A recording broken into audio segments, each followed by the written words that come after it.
মমতা বন্দ্যোপাধ্যায় দেখুন কি মিথ্যে কথা একটা করলেন। বার্থ সার্টিফিকেট নেই বলে দিলেন যে বার্থ সার্টিফিকেট নেই। কতজনের তো বার্থ সার্টিফিকেট নেই। 2002 সালে কি ভোটার লিস্টের নাম আছে? ব্যাস মিটে গেল। 2002 সালে ভোটার লিস্টের নাম নেই, বার্থ সার্টিফিকেট নেই তো কি? ভোটার আছে, আধার আছে, প্যান আছে। জন্মের শংসাপত্র যদি না থাকে তাহলে সরকারি পেনশনের নথি আছে, বা বন অধিকার শংসাপত্র আছে, বা তপশিলি শংসাপত্র আছে, বা ড্রাইভিং লাইসেন্স পাসপোর্ট আছে, বা সরকারের যে কোনো পরিচয়পত্র আছে, ব্যাংক পোস্ট অফিসের নথি আছে। আচ্ছা ব্যাংকে যান না, পোস্ট অফিসে যান। আচ্ছা পোস্ট অফিসে যান না, 100 দিনের কাজের ব্যাংকের কাগজ আছে। আচ্ছা সেটাও নেই, আপনার কাছে শিডিউল কাস্ট বা শিডিউল ট্রাইবের কোনো সার্টিফিকেট আছে? ডাহা মিথ্যা কথা আর চলছে এবং ইন্টেনশনালি চলছে। তৃণমূলের নেতারা মমতা বন্দ্যোপাধ্যায় সুরে কি বলেছেন শুনবেন? শুনি এবং তারপর রাজু ঘোষের কাছে যাই তার মিথ্যাচারটা শুনতে। শুনি।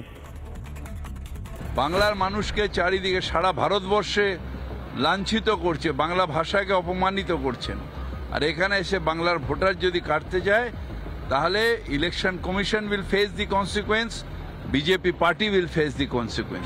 রাজনৈতিক লড়াই করেছেন, প্রধানমন্ত্রী আগেও এসছেন, এখানে স্বরাষ্ট্রমন্ত্রী এসছেন, সারা দেশের মুখ্যমন্ত্রীরা এসছেন, কিন্তু কিছু করতে পারেননি। কিন্তু এবারে একটা কৌশলের সাহায্য নেওয়ার চেষ্টা করছেন, আমরা সেটা করতে দেব না। ক্ষমতায় থেকে ক্ষমতার অপব্যবহার করে, তার বিরুদ্ধে বাংলা চিরকাল গর্জে উঠেছে। আর মমতা বন্দ্যোপাধ্যায় জানেন কি করে লড়াই করতে হয়, এবং যারা এটা করছে তাদেরকে কোথাও না কোথাও আমার মনে হচ্ছে পিছু হাঁটতেই হবে। কারণ সমস্ত আজকে আমি যেটা শুনলাম যে সমস্ত ইন্ডিয়া গোষ্ঠী তারা এই ব্যাপারে, এবং শুধু তারা নয়, যারা মানুষ যাদের ভোটার লিস্টে নাম কাটা যাচ্ছে এবং অদ্ভুত অদ্ভুত কারণে, তারা সবাই তাদের ডেমোক্রেটিক রাইটের জন্য লড়াই করবে। এই মুহূর্তে তৃণমূলের নেতারা বলে যাচ্ছেন, আমি বলছি ডাহা মিথ্যে কথা। আপনারা টেলিফোন করুন আমাকে, এখানে বিশেষজ্ঞরা আছেন, তাদের সাথে একদম সরাসরি আপনাকে লাইন ধরিয়ে দেবো। এই মুহূর্তে একজন দর্শক আমার সাথে রয়েছেন, আমির হোসেন এই মুহূর্তে রয়েছেন। আমির সাহেব, আমি ময়ূক বলছি, উড়িষ্যা থেকে আপনি বলছেন, বলুন আপনার প্রশ্নটি বলুন। আমি ধরুন যে প্রথম আমার ভোটার লিস্ট হয় এসে, বুঝলেন কিনা, উড়িষ্যাতে ভোটার লিস্ট হয়। আপনি কোন সাল থেকে ভোট দেন? 2002 সালে আমার ভোটার লিস্ট হয়েছে। 2002 সালে। 2002?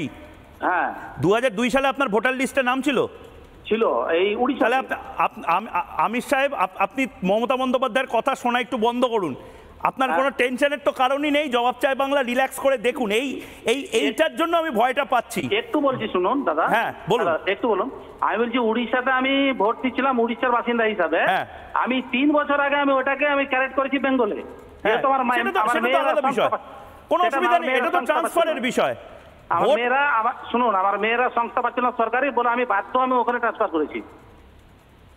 বেশ, আমি বিশেষজ্ঞদের সাথে এইটা নিয়ে একেবারে আপনার যাতে কোনো টেনশন না হয়, আবারও বলছি টেনশনের কারণ নেই। দুজনের টেনশন হবে আমির ভাই। এক হচ্ছে রোহিঙ্গা, আর হচ্ছে বিদেশিরা।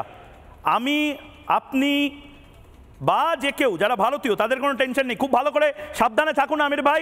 জবাব চাই বাংলা দেখতে থাকুন এবং মমতা বন্দ্যোপাধ্যায় যে মিথ্যাচারগুলো করছে একটু দূরে থাকুন। ধন্যবাদ। নানা ধরনের কন্টেন্ট দেখার জন্য লাইক করুন, শেয়ার করুন আমাদের ফেসবুক পেজ, সাবস্ক্রাইব করুন আমাদের ইউটিউব চ্যানেল। পাশাপাশি অন্যান্য ব্রেকিং নিউজের জন্য অবশ্যই চোখ রাখুন রিপাবলিক বাংলায়।